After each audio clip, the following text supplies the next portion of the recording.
Hi, friends. Welcome to the Monday Anti-Hustle Business Training. I am Shannon Whaley, owner, runner of this group, and I'm here to talk about some mindset shifts that I had to really cause change in order to not just to create the six-figure business, multiple six-figure business, but to be able to actually hold it and not freak out and not have just like a complete meltdown when I started to hit bigger numbers. One of the things that really stood out for me was and this was a couple years ago when all of this happened. I'm starting to get memories on Facebook too, where I had my first 20K month, but probably like 6 months before that, I had my first highest, which was like a 14K month. And this is cash, not sales. And when I had the 14K cash month, I totally freaked out. I went into hiding. I basically like had a meltdown, stopped posting, and just my whole nervous system was just shot because I hadn't done the work in order to be able to actually hold it, which is like the part of the conversation that had been missing for so long. And it's also why I'm teaching this in From Broke to Bougie, because we're doing a lot of work. Probably you're doing a lot of work, right? And journaling and different mindset stuff around making whatever K month you are going towards next, right? And so I was doing a lot of journaling around, 10K month, 10K month. And I blew it out of the water and I had this 14K cash month. And so I hadn't gotten regulated to this bigger number. I had just been kind of like not playing small, but had not prepared for what was going to happen and what was happening in my business. And when we're not doing like future work and visioning and learning how to hold it and making this our new normal before it actually happens, when it happens, we're just like, what the fuck? Like, I've been talking about this, but I wasn't prepared for it. Or this is also why it's important to know your numbers, know what's coming in, know what's going out, right? Because when your numbers are a surprise, that's not a good thing. We want to, of course, there's going to be months, right, where we have extra sales, things are going to come in, like pay in full start to come in, and different payment plans start to stack up, right? And sometimes it is a surprise when some of those things happen. But in general, we want to know like what our numbers are. And that way we can have that predictable income and we know what's coming in. And we can have that consistency, right? So what I wanted to talk about today was the mindset shifts that I had to start making way back when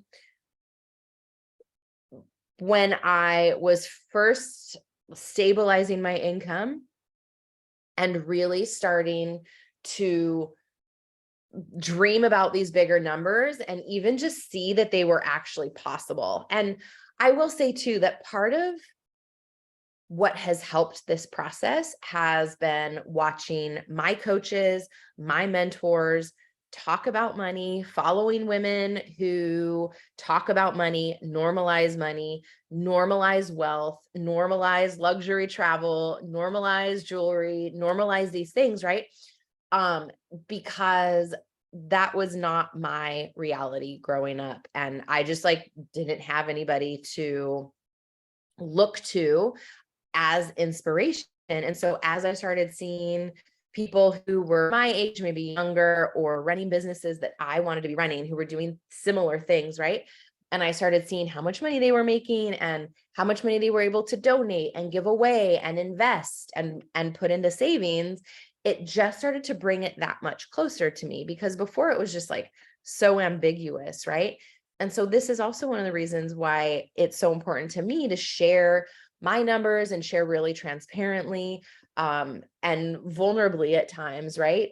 So that you, if this is like the lifestyle that you want, or if you want to be traveling and you want to be going on trips and doing these different things and traveling the world, you start to see what's possible for you. And even if it's not, like, even if I spend my money in ways that you'd be like, I would never spend it, like I would spend it on this other thing, right? So what you can do is, I wouldn't buy first class tickets. Like, that's just not what isn't interesting to me. But what I would do is I would buy a farm so that I could homeschool my kids on this farm, right? It all requires money. It all requires, if you're running a business, consistent, stable income that's coming in those higher numbers, because shit's expensive, right? So you might not, so what I say is that you might not, want the same things that I have, but then it's thinking about, like, what do you want and what kind of life do you want to be living? And it might look wildly different from mine, but it is also going to require money. And so using that as motivation, inspiration, evidence that what you want is possible. And then it's just figuring out, great. So if one person can do it, I can do it. And hold on to that person, whether I'm your evidence or somebody else is your evidence. And then that way you can start to move the needle a little bit. So I wanted to share I just came up with the 4 things. I've talked about this earlier, I don't know, I think feel like last month on my main page, but I wanted to come in here and talk to you about this as well. Just so we have it here in the group. But one of the biggest things that I really had to do, like, I am a pessimist. I really have to work hard to be positive, believe it or not. I'm from Southern California. I'm quite jaded, and I like didn't grow up with wealth. I didn't grow up with any financial literacy or anything like that. And so, like, embracing an abundance mindset, like, that was so foreign to me when I got into the coaching world. So I started coaching in 2015.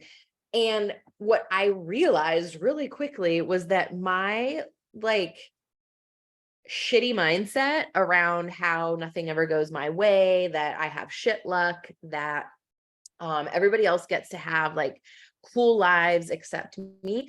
I had to drop that really fast if I wanted to, like, think that a 6-figure business was even possible for me. And so it still takes a lot of work. So if you are not an optimist, or if you think like, oh, she's so positive all the time, I am not. Talk to close friends. I'm a dick. And it takes a lot of work for me. But this is one thing that I have had to really, really work on and reframe over and over again. And when there is, something shitty happens, of course, my brain is immediately going to go to, like, well, that's my karma, or that's what I get for doing da da da da da da. It has taken a lot of work to really not dwell on scarcity and what I don't have. It's taken a lot for me to really shift into thinking positively and expecting good things to happen for me and to me. That was not normal for me.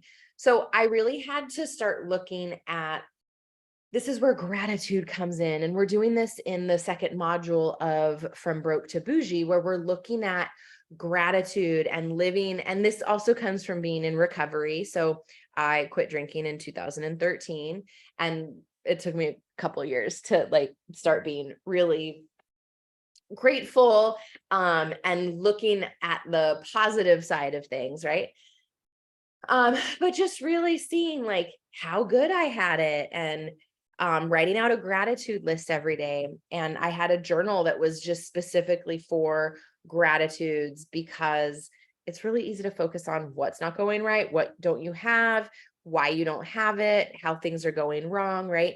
And so really, really took it upon myself to start adopting this new lens. And so if that's literally the only thing that you learn today, or that you walk away with and that you start to try to implement, let it be that really looking at, where are you blocking your blessings? Where are you cutting yourself off from abundance and things coming your way because your mindset is really in lack and scarcity, and how everything awful always happens to you, and like you never get chosen and you never win anything, you never do this, and like I'm always right. So really looking at, where is there an opportunity for me to have an attitude of gratitude, whether that's doing a gratitude list every day, even if it's just like 5 things before you go to bed, right? And that just gets you in the habit of seeing, like, sure, like not everything went right today, but these are the things that I'm really grateful for. And this just starts to, super woo woo, but it starts to change your energy. It starts to change your vibe, and you start to attract things and more opportunities and more growth and more success. And you just start to become this magnet for the amazing things that you're calling in.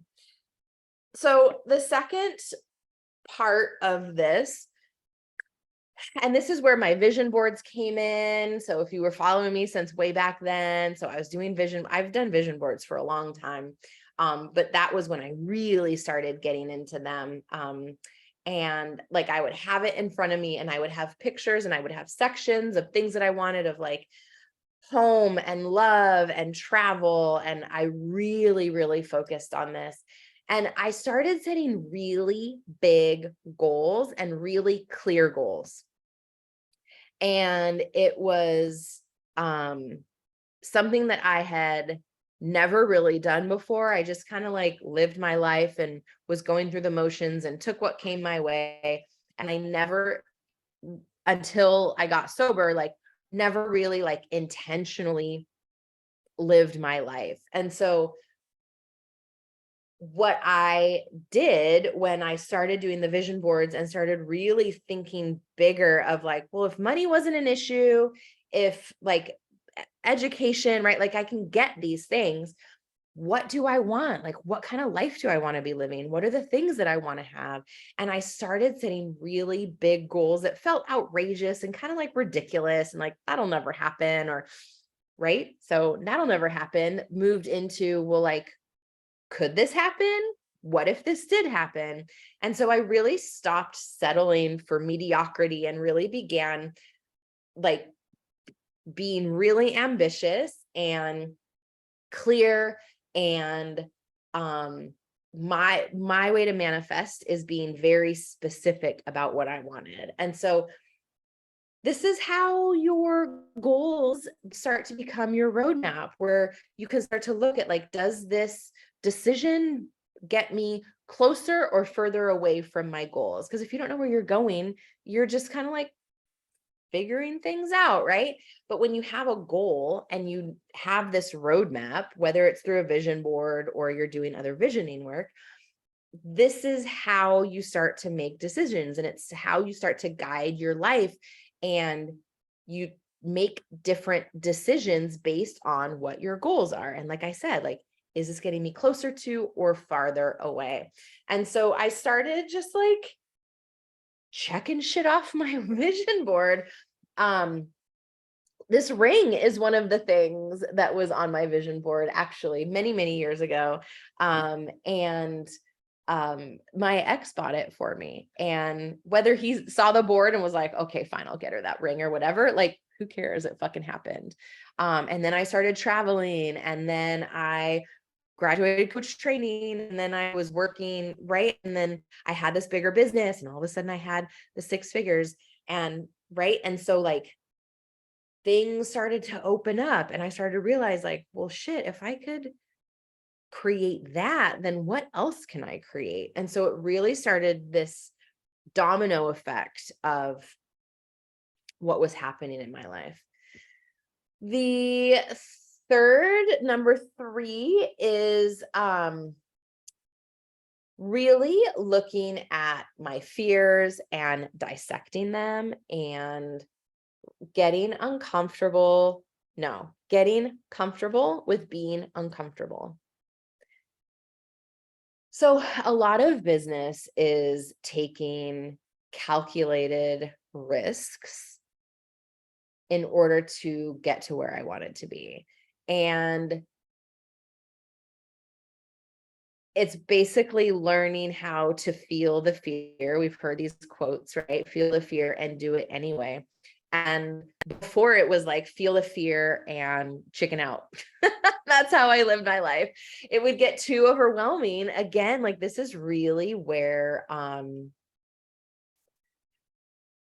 the mindset work, the emotional regulation, somatic tools, this is really where this comes in. Because if you don't know how to hold all of this, if you don't know how to hold yourself through it, and you're just like shaking in your boots and you decide to bail because like this is uncomfortable, one of the things that you really start to learn is how to sit in that discomfort and not make it mean anything, and not make decisions while you're in the discomfort, but really learning how to hold yourself through it and knowing that you're not going to die. That, okay, like, of course there's like uncomfortable feelings coming up because I've never done this before and it's really scary. It's like the biggest investment I've ever made, or I'm moving across countries and I've never done that before. Like, of course, it's going to be uncomfortable, and I'm not going to die. I'm going to hold myself through it. I have the tools. I know what I need to do in order to get grounded, get focused, and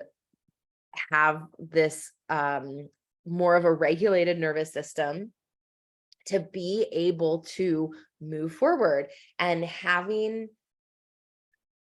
learning how to become comfortable with being uncomfortable will serve you very well as an entrepreneur, because that's what we're doing on a daily basis, right? Like, we're doing things, we're posting, we're talking about things that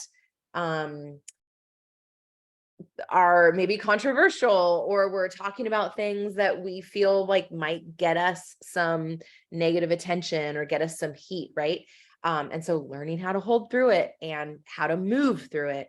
And so what I really had to learn is how to become comfortable stepping out of my comfort zone and like kind of living there, which opened up just like so many more opportunities and so many more situations that I never would have had access to, or would have even been available for, because I was like shut down and like, nope, can't do these things. Like, this is too scary. And here's the thing too that happens is that so many people would rather stay in an uncomfortable hell because it's comfortable, at least it's predictable, than stepping out into the unknown. And that is what sets us apart from the people who just talk about doing the things, from the people who actually go and do the things. And whether they fail or succeed, right? Like, you're not going to move forward if you're not putting yourself out there, if you're willing to fail and then get up and just keep willing to fail until you get it right. And so that is one thing that just really changed the ball game, is learning how to embrace the risk and learning how to just settle into that and be along for the ride and know that you can trust yourself, and building that trust, right? Like, I know that even if shit gets wild out here, I know that I can trust myself. I'm resourceful. I can like figure out how to make money. There's things that I can do. Like figuring out like worst case scenario, right? Like having those answers and then coming back to center and being like, no, I trust myself. I know that I can figure this out. And that's something that not a lot of people have. And so if that's something that you can really start to do and start to build in yourself, allows you to start conquering that fear and really sometimes even looking for the risk. I will say that, like, one thing that I found interesting was because my 10-year sober anniversary is coming up, and I was going to go to Mexico with my coach and mastermind sisters, and I decided that I didn't want to go because I wanted to spend the 10-year anniversary by myself, getting out of my comfort zone, going to a country that I've never been to and where I don't speak the language. What? Like, ugh, right? And so, but I know that that's not, I mean, I live here in Italy and like I can speak the language now for the most part. And so, and I haven't been out of my comfort zone in that sense in a long time. I haven't traveled solo to a country where I don't speak the language in a really long time. So I found a house sitting gig in, I don't even know the name of the city, in Spain. And so I found some plane tickets and I'm taking Ryanair, which is like not the luxury travel that I'm used to. I have to travel with a carry-on. And yeah, I'm going to go meet these strangers and watch their dog and live in their house for a long weekend to celebrate my 10 years. But it was because I was like, I haven't done something really uncomfortable in a while. I should probably do that because this is how like I build resiliency, and it's how you feel alive and you figure out what you're made of, and you remember like I'm fully capable. If I could fucking travel to a country where I don't speak the language and I survive, like what else can I do, right? And so this is where you just start to like build your resiliency and your bravery, and you really start to again embrace risk and look for it and welcome it, because when you're learning, when you've learned the somatic tools, when you have the practices, when you've built that self-trust, like I can handle this, I'll figure it out. There's Google Translate. I'm sure I know a couple people in Spain. They're like far away from where I am, but if push comes to shove, I could like probably contact them or whatever. So and then the last piece is cultivating a growth mindset. So this is one thing that you'll learn in coaching, or maybe you have learned, is that there's a fixed mindset where you believe that maybe your abilities are limited, or like you are in like black and white thinking, versus a growth mindset where you start to see things as opportunities, where you start to see failures as opportunities, where you like, even with dating, where it's rejection is actually redirection. And I mean, of course, your ego gets bruised, right? But if you can turn that around and be like, no, I'm happy that they ghost me because it means that they don't know how to communicate. They're not available for what I'm looking for. And thank fucking God they got out of my way now versus down the road. And then I'm invested and now it hurts even more. So I'd rather be ghosted a couple days, a couple weeks in than fucking 6 years later, dealing with bullshit. Right. And so, but that's not how I used to operate. I would just be like destroyed. I mean, and maybe that's why I'm not like completely demolished after relationships end anymore, because like I realized like, yeah, I'm on a very specific path where I'm constantly growing and constantly improving. And this just shows me that we like aren't on the same path together. And so I'd rather this end now than even further down the road, and hurt like even significantly more. And I know that there's just like better shit on the way. So, but that's not always how it was. It was like destroyed, distraught. This is the one. There's nobody else in the world, right? Out of like billions of people. Of course, there's more people. And so this is how you like build your resiliency and your adaptability, and you really start to see things as opportunities.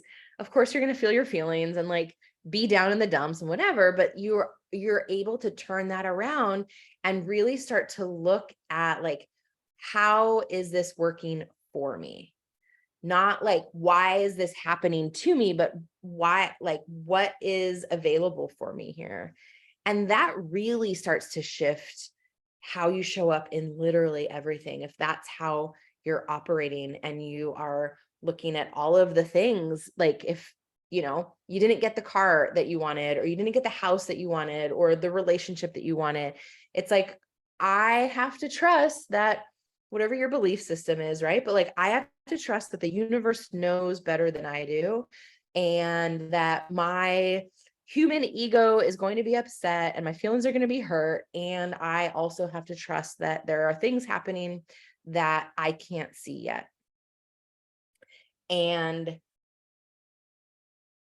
if I surrender and let that happen and trust that I always come out on top, I always get what I want in one way. It might not look exactly how I thought it was going to, but I always get what I want and what I desire, because I trust the universe. I trust that the universe has my back, fully supports my dreams, and that it will put me on the right path. Like, if I've made a decision and it's gotten me off path, the universe has a lovely way of putting us back on the right path, right? And so it will remove people, places, and things out of our lives in order to help us get what we want. And it's our resistance, our ego, that's like, no, I want it to look this way. And if you can let go of that and have this growth mindset and really start to look at it as like, hey, why is this happening for me? Like, what could be happening, right? And really start to get curious versus doubling down, like, no, it has to look this way. That's where the suffering is, because we think that we have control over stuff. So I didn't mean to get like super existential, but this is what has really allowed me to change my thinking about my business and my relationships and what's possible for me and what my life can look like and how I live my life. And I will say too, like, it hasn't always been like this. And so this is something that you can change. This isn't, again, it's not a fixed mindset. So if you start to see, like, how else can I operate in the world? What else is possible for me? You move into this growth mindset. And so then you can work backwards where, okay, so if I have this growth mindset and I truly believe that the universe has my back and fully supports my dreams, what are some of the big ass goals? What are some of the bold goals that I might set for myself? Like, if nothing was impossible and the universe really supported me, what would I want? Like, what do I want my life to look like? What do I want my business to look like? What are some things that I can do to start to conquer my fear and really start to take more risks? And whether they're calculated risks or they're little baby step risks or whatever, but it's really about building that resiliency and building that self-trust and knowing that you got you. I know that if no one else got me, like, at least I've got me. And so that's the work that we will be doing in From Broke to Bougie. It's the work that we're doing now. We just had the first 2 modules drop. Module 3 is dropping on Wednesday, and we will be doing a somatic practice to build trust and safety into your body, because that's where the trauma is stored, right? And so if we're not addressing that, if we're only just writing affirmations like, I'm a 6-figure business owner, I'm a 6-figure business owner, but we're not actually doing the work to feel safe with $100,000, safe with however many clients are required to bring in $100,000 cash. If there's residual shit floating around where it's like, I don't trust that my clients are going to pay me. I don't trust that I can deliver on what I'm telling my clients I can give them. I'm not fully behind my pricing because I don't think what I've created is worth the money that I'm asking for. All of that shit is going to sabotage you, right? And so it all comes back to trusting yourself, feeling safe, knowing how to hold yourself through all of this, and then moving from that place. So we created an 18-month payment plan. It's $111. Obviously, when you start making more money, you can pay that off sooner if you want to, or you can keep it at 111 until it expires, right? But this is the last week to get in. We're closing the doors on Friday for good until we run this again. So I imagine we'll just run it again next year. So if you're feeling called, if this is the work that you want to be doing, where you really want to be setting those big goals, you want to feel safe, and you want to know how to hold yourself through all of the things, then let's get you into the program. It is a fairly small group. There's about 12 or 13 people in there right now. So it's not like this huge fucking massive group that you're going to get lost in. You'll get plenty of time with me. We have 3 calls a month with me, and then 3 co-working hours with the co-working facilitator. You know her as Michelle Allen. She is in here all the time. She's also in my mastermind, holding space for you on Fridays to be able to get work done, go through the modules if you didn't do them, or use that time however you like, whether it's to do your mindset work or somatic work or visioning work or whatever. And it's just so good. There's the people who are already in there are sharing so openly and honestly, and it's just so powerful. So send me a message if you're interested and you're on the fence still. Send me a message and we'll have a conversation. We'll figure out if now is the time to join. But let me see if there's any questions or comments. I don't see any. Great. Cool. Okay. Let me know if you're watching the replay, if you have any questions, or just hop into my DMs and I will chat with you about this there. Have a good day. Bye.